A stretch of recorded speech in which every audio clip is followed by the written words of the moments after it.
खबर मुरैना से है। कोर्ट से पेशी से लौट रहे 3 लोगों पर फायरिंग हो गई। ये कोर्ट की पेशी से लौट रहे थे। फायरिंग करके सभी बदमाश मौके से भाग गए हैं। हत्या मामले में तीनों आरोपियों की पेशी थी। गुर्जर समाज के लोगों पर फायरिंग का आरोप है कि उन्होंने फायरिंग की होगी। डॉक्टर ने गंभीर हालत देख ग्वालियर रेफर किया है।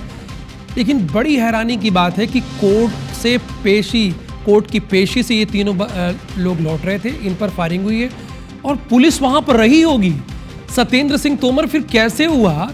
पुलिस तो वहां पे रही होगी, फायरिंग करके बदमाश मौके से चले भी गए, जो उनको करना था वो करके चले गए। लेकिन देखिए, कोर्ट से पेशी करने के बाद में ये लोग अपने घर के लिए ई रिक्शा में सवार होकर सभी लोग जा रहे थे। जब भी रास्ते में नेशनल हाईवे 552 भटपुरा का जो गांव है, वहां से चूंकि थाना और जो न्यायालय वो भी काफी दूर है, तो उस समय ये लोग जा रहे थे तो वहीं ताक लगाए। ये बताया जा रहा है कि ये बदमाश जो जिन लोगों पर आरोप लगाया जा रहा है, चूंकि आरोप इसलिए लगाया जा रहा है ये भी बिल्कुल है क्योंकि वहां पर अब पुलिस पूछताछ में जुटी है। लेकिन एक कहानी निकल कर आई है जिस तरीके से ये पूरा जो घटनाक्रम हुआ था चिन्नौनी थाना इलाके का पूर्व का घटनाक्रम है, जिसमें गुर्जर समाज के एक व्यक्ति को इन लोगों ने लाठी डंडों से मारपीट करके और उसकी हत्या कर दी थी। तो उसके बाद में काफी बवाल भी मचा था। उसी समय से इनको न्यायालय ने जमानत दी थी और जमानत के बाद में आगे कोर्ट की पीछे कर जिस तरीके से लौट रहे थे, तो अब इनका आरोप है कि वो लोग धाक लगाए बैठे हुए थे और उन्होंने मारपीट की और फायरिंग की थी। हालांकि पुलिस ने जो घायल है उनको भी केलारस अस्पताल में भर्ती कराया, वहां से ग्वालियर रेफर किया गया है। अब जो घायल है उनसे भी पूछताछ की जा रही है। और जो आसपास का जो भटपुरा गांव है, वहां चूंकि मेन रोड पर भी काफी लोग रहते हैं, देर रात तक दुकानें भी खुलती हैं, तो वहां भी आसपास लोगों से भी बातचीत की जा रही है। आसपास लगे जो सीसीटीवी फुटेज है वो भी खंगाले जा रहे हैं कि कहीं घटना में कोई अन्य। लेकिन जिस तरीके से उन लोगों को जो गंभीर घायल किया गया, बताया जा रहा है कि ये हत्या का जो मामला था उसका बदला लेने के चक्कर में इस पूरी घटना को अंजाम दिया गया है और अब आरोपी फरार है। हालांकि पुलिस आरोपियों की भी तलाश कर रही है कि कहीं ना कहीं आरोपी फरार ना हो जाए, जल्दी आरोपियों की गिरफ्तारी हो जाए। चूंकि घटना का क्या निकल के जांच में निकल कर आएगा वो बात का बात है, लेकिन जब तक आरोपियों की गिरफ्तारी की जाए। जी धन्यवाद जानकारी के लिए सत्येंद्र सिंह तोमर। अगली खबर इंदौर से होगी। कोर्ट में पेशी के दौरान लौट रहे 3 लोगों पर फायरिंग हो गई। ये पेशी करके लौट रहे थे। फायरिंग कर सभी बदमाश मौके से फरार हो गए हैं। यानी जिन्होंने फायरिंग की है, जिन बदमाशों ने, वो मौके से भाग खड़े हुए हैं। हत्या के मामले में तीनों आरोपियों की पेशी थी। हत्या के मामले में यानी जिन पर यह फायरिंग हुई है, हत्या के किसी मामले में तीनों आरोपियों की पेशी थी। गुर्जर समाज के लोगों पर फायरिंग का आरोप है। देखिए, सत्येंद्र सिंह तोमर हमारे साथ जुड़ गए हैं। सबसे पहले सत्येंद्र, मैं आपसे जानना चाहता हूं, जिन पर फायरिंग हुई है 3 लोगों पर, क्या वो हत्या के आरोपी थे? उन्हीं पर फायरिंग हुई कि हत्या के आरोप के मामले में उनकी पेशी थी बतौर गवाह?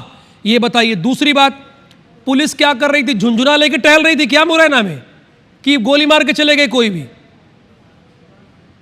तो देखिए, ये जो पूरा घटनाक्रम है वो केलारस थाना इलाके का है, लेकिन ये जो आरोपी थे वो कोर्ट पेशी करने के लिए आए हुए थे और उस समय चूंकि इन्होंने एक हत्या की हुई थी, गुर्जर समाज के एक व्यक्ति की लाठी डंडों के साथ उसकी मारपीट की गई थी और उस समय उसकी मौके पर ही मौत हो गई थी। उसके बाद काफी जिले भर में उग्र आंदोलन हुआ था और उसके बाद ये जेल चले गए थे। जब इनको जेल से जमानत मिली और जमानत से जौरा न्यायालय में कोर्ट पेशी के बाद जब ये लोग घर के लिए जा रहे थे और गवाह भी इनके साथ में था, तो जो जिसने जमानत कराई थी वो भी साथ में था और बदमाश जो केलारस थाना इलाके के भटपुरा गांव नेशनल हाईवे पर धाक लगाए बैठे हुए थे पहले से, जैसा इन लोगों ने बताया। और उसके बाद इन्होंने ताबड़तोड़ गोलियां चलाना शुरू कर दिया, लाठी डंडों से हमला किया और उसमें 2 लोग ज्यादा गंभीर घायल हुए थे। उनको केलारस अस्पताल में भर्ती कराया, वहां से ग्वालियर रेफर किया गया। जो एक व्यक्ति था उसके कम चोटें आई थी और उसको केलारस अस्पताल में इलाज कराकर छुट्टी। हालांकि पुलिस अब इन तीनों के बयानों के आधार पर कार्रवाई करने की बात कह रही है और जो बदमाश हैं